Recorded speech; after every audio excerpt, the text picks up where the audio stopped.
Tidak semua, umumnya hanya beberapa hewan yang bernapas menggunakan paru-paru saja, terutama mamalia, sedangkan hewan lain seperti ikan tidak bisa. Karena mendengkur sendiri adalah suara getaran yang timbul diakibatkan karena terhambatnya aliran udara ketika bernapas di rongga bukaan, terutama di sekitar organ ovula dan soft palate yang berelaksasi saat tidur.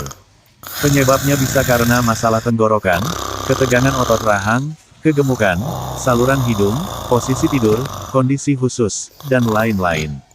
Pada sapi, kondisi mendengkur yang terjadi sebenarnya bisa jadi suatu indikasi yang disebabkan karena adanya gangguan kesehatan tertentu, seperti misalnya, nasal sistosomiasis, disebabkan cacing trematoda yang mengganggu pembuluh darah mukosa pada hidung sapi.